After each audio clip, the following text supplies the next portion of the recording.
দেখুন অফিসার, আমায় দেখে আমার পরিচয় শুনে আপনার কি মনে হচ্ছে? আপনার কি মনে হচ্ছে আমাদের ফ্যামিলি ব্যাকগ্রাউন্ড এরম যে আমরা বা আমাদের মেয়ে এরম একটা জঘন্য কাজ করতে পারে? আপনি তো আমার স্ত্রীর পরিচয় জানলেন, আপনি নিজেই বললেন আমাদের কে না চেনে। সে আমাদের মেয়েকে এভাবে হ্যারাস্ট হতে দেখে, মানে অকারণে হ্যারাস্ট হতে দেখে আপনার খারাপ লাগছে না? না, আপনারও তো এই বয়সে একটা মেয়ে থাকতে পারে অফিসার। দেখুন, এটা হয়তো আপনাদের ফ্যামিলি পলিটিক্স। আপনার মেয়ে সেই ফ্যামিলি পলিটিক্সের শিকার হয়েছে।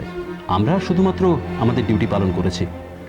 কোর্টে কেসটা প্রডিউস হবে, তারপর আপনারা ভালো লয়ার দিয়ে ওকে দোষমুক্ত করে নিয়ে যাবেন। স্যার, আপনার হাতে কি কিচ্ছি নাই? প্রত্যেক মনীষী যে মিথ্যে কথা বলছে তার কথারই দাম আছে, আর আমি যে সত্য কথা কହୁছি আমি কথার কৌଣସି দাম নেই। আচ্ছা স্যার, ମୁଁ তো আপনার ঝিওর মতো, ମୁଁ কହୁছি মোর দিদিকে আপনি ছেড়ে দিন। দেখুন, কেসটা এখনো কোর্টে প্রডিউস করা হয়নি। না, কেস কোর্টে গেলে আমার মেয়ে যে জিতবেই তাতে আমার কোনো সংশয় নেই। ও নিজের সততা জোরেই জিতবে। কিন্তু অফিসার, আমাদের সমাজে একটু হলেও নাম ডাক আছে। তারপর আমার মেয়েটা এত বড় একটা ধাক্কা খেয়েছে। এরপর যদি আমাদের পরিবারকে এভাবে মূল্যায়ন করা হয় তাহলে তো সমাজে মুখ দেখাতে পারবো না। তাই জন্য আমরা কোনো জটিলতায় যেতে চাইছি না। যদি আগে জানতে পারতাম তাহলে অনেক আগে আসতাম। দুর্ভাগ্য, পরে জানতে পেরেছি। তো স্যার, আপনার হাতে তো এখনো আছে। আপনার ক্ষমতায় সত্যতা যাচাই করে আমার মেয়েটাকে ছেড়ে দিতে পারেন না? আমি সবই বুঝতে পারছি ম্যাডাম, কিন্তু আমি নিজে হাতে কেসটা নিয়েছি, ঠিক সেই জন্যই। আগে কি খুন এরকম হয়নি? আপনি কেসটা হাতে নিয়েছেন বলেই কি? না, মানে আমি বলছি যে পুরো বিষয়টাকে আর একটু কি মানবিকভাবে দেখা যায় না? স্যার, এই ঘটনার পরিপ্রেক্ষিতে যদি আমার মেয়ে কিছু একটা ঘটায়, মানে মারাত্মক কিছু একটা যদি ঘটিয়ে ফেলে, তার দায় আপনি নেবেন?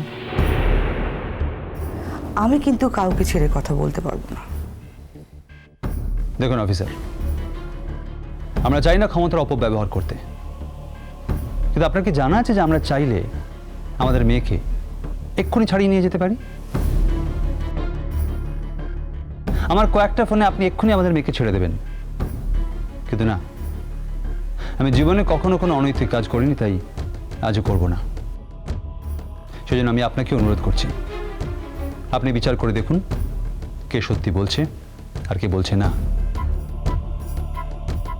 তারপরেও যদি মনে হয় আপনি আমাদের মেয়েকে আটকে রাখবেন, তাহলে রাখুন, না না ছেড়ে দিন। আপনার কাছে আমাদের শুধু এইটুকুই অনুরোধ।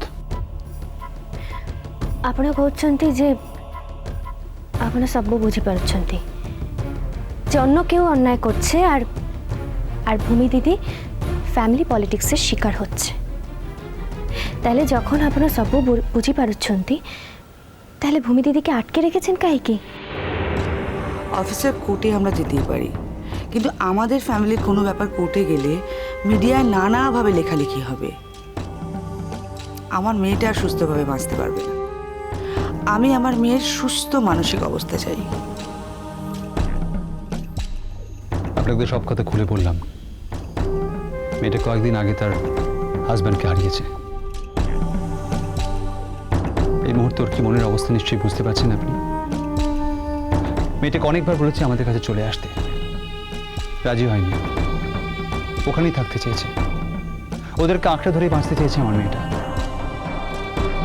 অফিসার, এমন তো নয় যে শ্বশুর বাড়ির প্রত্যেকে ওর বিপক্ষে। আপনি নিজে দেখেছেন সেটা। তাছাড়া যে লোকটি সাক্ষী দিয়েছেন, রঘুবীর, তার ট্র্যাক রেকর্ড দেখুন, অতীত দেখুন। সে কি অপরাধ করেছে, কোন কোন অপরাধে যুক্ত, তারপর বলবেন স্যার। ওই লোকটির কথা কি বিশ্বাস করা যায়?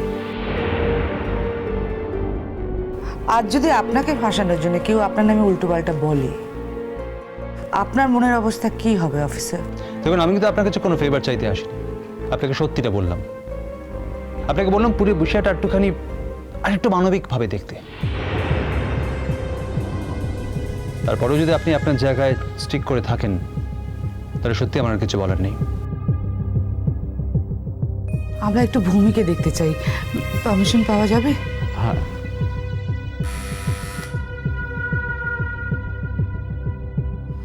হ্যাঁ, ওনাদের মহিলাদের লকআপে নিয়ে যাও। Thank you sir.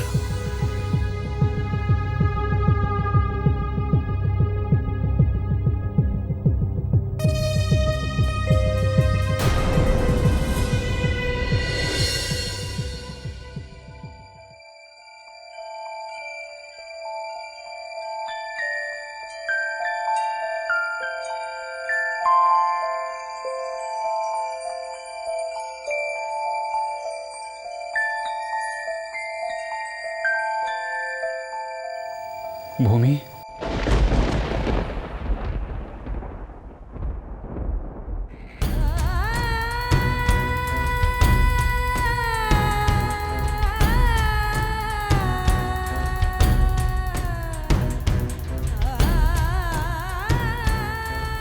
তোমরা আবার সবাই মিলে এখানে আসতে গেলে কেন বাপি? তুমি কি ভাবো বলো তো আমাদের? এত বড় একটা কথা শোনার পর জিজ্ঞেস করছো কেন এখানে আসতে গেলাম? আমরা তোমার জন্য সমস্ত শক্তি দিয়ে লড়ব, যা সত্য তা একদিন প্রমাণ হবেই। একটা কথা মনে রাখবি, মিথ্যের জোর কিন্তু সাময়িক, আর সত্যের জোর চিরকাল টিকে থাকে। ভূমি দিদি, আমি তোমার জন্য খাবার নিয়ে এসেছি, খেয়ে নাও আগে। আমার খিদে নেই রে কাজল, আর এখানে তো খাবার দিয়েছে, আমি খেয়েছি। খেয়েছো মানে? কি খেয়েছো? আর এই পটে তোমাকে কি খেতে দিয়েছে তা কি মু জানি না, আর সেই খাবার তুমি কতটা খেয়েছো তাও জানি। ব্যস্ত হচ্ছিস কেন পাগলি? বলছি তো খেয়েছি। এর বেবি যদি ব্যস্ত না হই তাহলে আর কবে ব্যস্ত হব ভূমি দিদি? তুমি কি বলতে চাও? রুমি দিদির ওই মিথ্যে কথা কি মু মেনে নেব?